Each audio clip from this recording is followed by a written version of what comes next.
장시형제가 권력을 잡자 사람들은 그들에게 몰려들었습니다. 한 번은 설시성을 가진 관리 후보자가 장시형제에게 뇌물을 주며 관리로 임명해줄 것을 청했습니다. 장시형제는 이를 받아들였고 설시의 인적사항이 적힌 종이를 관리에게 주었습니다. 그런데 관리는 종이를 잃어버렸고 다시 찾아와 이름을 묻자 그들은 화를 내었습니다.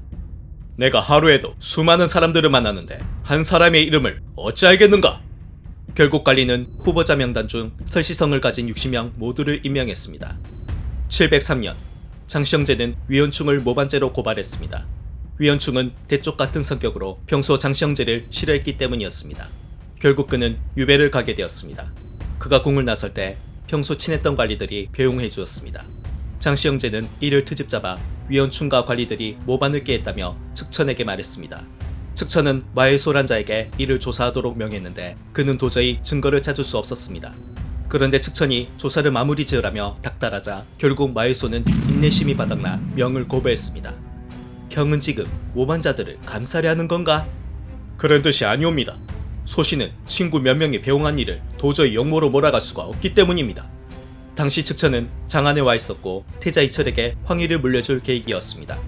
그러나 이 사건으로 그녀는 격노하여 낙양으로 돌아가 버렸습니다. 다시 이씨의 나라가 되기를 바랐던 대신들은 넋이 나갈 수밖에 없었습니다. 어느 날 누군가가 장시 형제의 집 때문에 몰래 글을 써놓았습니다. 하루 동안 뽑은 실로 어찌 며칠 동안 매듭을 짤 수 있겠는가? 무능한 장시 형제의 권력이 오래가지 못함을 풍자한 글이었습니다. 시간이 지날수록 장시 형제의 횡포는 더욱 심해졌고 백성들의 반감 또한 더욱 심해졌습니다. 704년 12월 낙양에는 비서가 뿌려졌습니다. 장시 형제가 모반을 깨하고 있다. 장창종은 이를 보고 불안해했습니다. 몇 년 전 그가 공에 돌아왔을 즈음 도사에게 관상을 본 적이 있었습니다. 도사는 그에게 제왕의 기운이 서려했다고 말했습니다. 장창종은 혹시나 그 도사가 퍼뜨린 건 아닌지 안절부절하다 결국 측천에게 찾아가 눈물을 흘리며 당시 일을 털어놨습니다. 측천은 웃으며 말했습니다. 이어 귀여운 것, 침이 너를 지켜줄 것이니 걱정 말라. 이후 대신들은 장창종을 모반죄로 사형을 내려야 한다고 주장했지만 측천은 끝까지 그를 변호했고 결국 무죄로 마무리되었습니다. 그러나 이 일은 반측천파를 움직이는 촉매가 되었습니다. 그들이 결집할 수 있었던 데는 적인걸에 설계가 있었습니다. 그는 청렴하고 능력 있는 인물로 측천이 그를 공로라 부를 정도로 가장 아끼는 인재였습니다. 그가 측천의 믿음을 얻을 수 있었던 건 단지 명망 때문만은 아니었습니다. 그는 술과 재물에 빠졌고 장시형제와도 어울렸는데 이는 모두 연막작전이었습니다. 덕분에 그는 측천의 신뢰를 얻어 장간지를 비롯한 친당파들을 요직에 넣을 수 있었습니다. 적인걸은 장간지와 밀담을 나눈 뒤 71세의 나이로 세상을 떠났습니다. 그렇게 이씨의 나라로 돌리기 위한 막중한 임무가 장간지에게 넘겨졌습니다. 참고로 그는 측천과 같은 나이인데 젊은 시절에는 두각을 보이지 않다가 80세를 넘어 재상이 된 대기만성의 인물이었습니다. 그는 정변을 일으켜 태자 이철을 옹립하려 했습니다. 먼저 그는 황궁의 수비 책임자를 포섭하여 군대를 손에 넣었고 이당과 태평공주까지 설득하여 정변에 참여시켰습니다. 705년 1월 22일 장간지가 정변을 일으켰습니다. 장수들은 동궁으로 가 이철을 모시려 했는데 그는 겁을 먹어 가지 않으려 했습니다. 장시 형제는 마땅히 죽여야지. 그런데 폐하께서 놀라실까 걱정이네. 이 일은 길게 보고 천천히 해결하는 것이 좋지 않겠나? 소신들은 지금 목숨을 걸고 이곳에 왔습니다. 그런데 전하께서는 어찌 저희들의 목숨을 헛되이 하려 하십니까? 전하께서 정각이 싫으시다면 밖에 있는 군사들에게 직접 말씀하십시오. 이철은 한숨을 크게 내쉰 뒤 말에 올랐습니다. 그가 말에 오르자마자 누군가 채찍으로 말을 때렸고 그렇게 그는 현무문으로 향했습니다. 한편 장간지는 현무문 앞에서 실랑이를 벌이고 있었습니다. 현무문의 수비 책임자인 정기도가 문을 열어주지 않는 것이었습니다. 본래 장간지와 내통한 인물이 수비를 맡기로 예정되어 있었지만 갑자기 그로 바뀐 것이었습니다. 장간지는 갖은 말로 그를 설득하려 했지만 모두 거부당했습니다. 다행히 이때 이철이 나타났고 그들은 무사히 현무문을 지날 수 있었습니다. 이철의 군대는 곧장 측천이 머무고 있는 것으로 향했습니다. 이때 한 궁녀가 측천의 반란 소식을 알리려 했지만 태평공주 측 궁녀가 그녀를 칼로 베어버렸습니다. 한편 장시 형제는 세상 모르고 잠에 빠져 있었습니다. 잠시 후 밖이 소란해지자 잠에서 깬 그들은 뭔가 심상치 않다고 여겼습니다. 그들은 서둘러 도망치려 했지만 이미 문 앞에 대기한 병사들에게 살해되었습니다. 그렇게 이철과 대신들이 측천 앞에 섰습니다. 누가 반란이라도 일으켰는가? 소신들은 태자의 명을 받아 역적 장이지 장창종 형제를 제거했습니다. 은밀히 실행하고자 폐하께 미리 말씀드리지 못했으니 소신들은 죽어 마땅하옵니다. 측천은 깊은 한숨을 내쉰 뒤 이철에게 소리쳤습니다. 그래, 너였구나. 너희 뜻대로 그들을 죽였으니 이제 돌아가라. 여전히 위험에 넘치는 측천의 말에 이철은 얼어붙어 한마디도 할 수 없었습니다. 그러자 환원범이 나섰습니다. 이미 지난날 선왕께서 태자에게 종묘사직을 맡기셨습니다. 지금 하늘과 백성의 뜻이 모두 당황시를 향해 있으니 이제 그만 태자께 양해하시옵소서. 측천은 여러 대신들을 둘러보며 말했습니다. 모두 내가 임명한 자들이로구나. 너희들은 내게 받은 은혜를 이런 식으로 갚는 것이냐? 소신은 소신의 방식대로 폐하께 보답할 것이옵니다.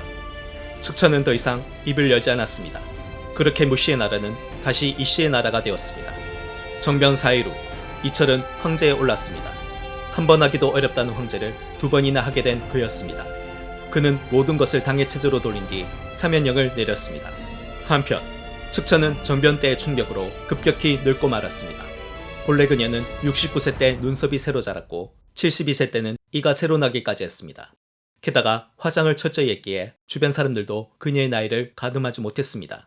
그러나 그녀는 더 이상 외모를 꾸미지 않아 초췌해졌고 이를 본 이철이 놀랄 정도였습니다. 705년 11월 26일 측천은 82세의 나이로 생을 마감했습니다. 그녀는 다음과 같은 유언을 남겼습니다. 나를 고정의 능에 합장하고 위패도 이씨 황실에 묘당해 놓으라. 나를 황제가 아닌 황후로 칭하라.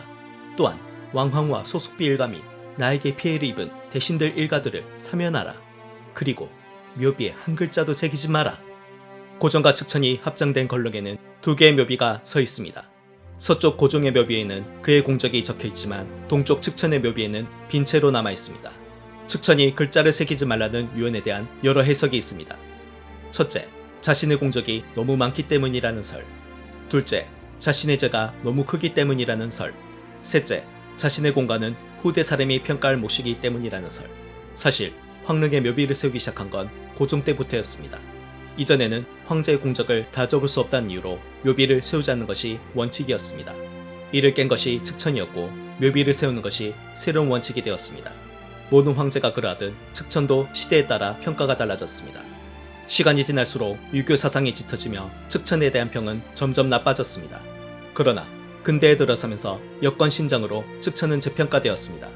저는 성공을 위해 수단과 방법을 가리지 않았던 그녀가 좋게 보이진 않습니다. 그렇다고 그녀가 악녀라는 것 또한 동의하지 않습니다. 모든 권력자 마찬가지로 그녀 또한 공과 가로 평가해야 한다고 봅니다. 먼저 측천은 백성들의 삶을 안정시켰습니다.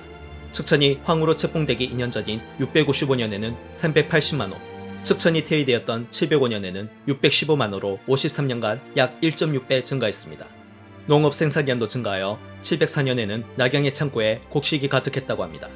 1971년 낙양에서 당시 양식 창고인 함가창을 발굴했는데 저장 동굴이 무려 290개나 발견되었습니다. 학설에 따르면 동굴마다 50여만 건의 양곡을 저장할 수 있었다고 하니 총 8만 7천 톤의 곡식을 비축했다는 걸 알 수 있습니다. 그리고 측천이 통치하는 기간에는 농민 반란이 한 번도 일어나지 않았습니다.